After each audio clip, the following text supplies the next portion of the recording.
በነገራችን ላይ ከአንድ ዓመት በፊት ዶክተር አብይ አህመድ ሙዝ በዳቦ ብሉ ብሎ መግለጫ ሲያወጣ የኑሮ ቀውስ እየገጠመን ነው።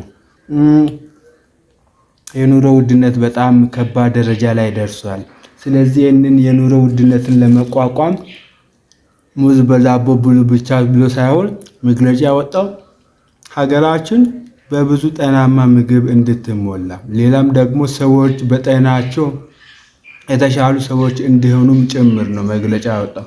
ለምን መሰላችሁ? እኛ ሀገር ብቻ ነው ይሄ ነገር የተቸገሩ ሰዎች የሚመገቡት ምግብ መስሎ የሚታየን። እንደዛ አይደለም። በተለይ ውጪ ሀገር ላይ በጣም የተለመደ ነገር ነው ይሄ።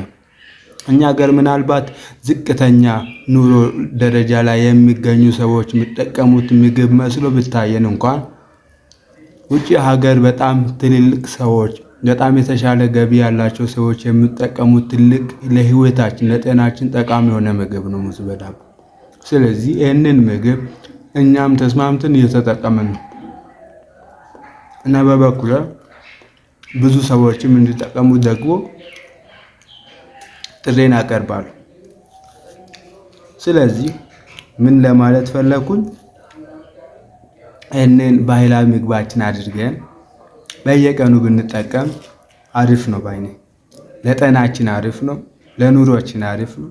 ያው ቅድም እንዳነሳሁት ያው የኑሮ ውድነትም እንደምታውቁት ከባድ ነውና እሱንም ማኔጅ ለማድረግ በጣም አሪፍ ነው የሚለው ነው።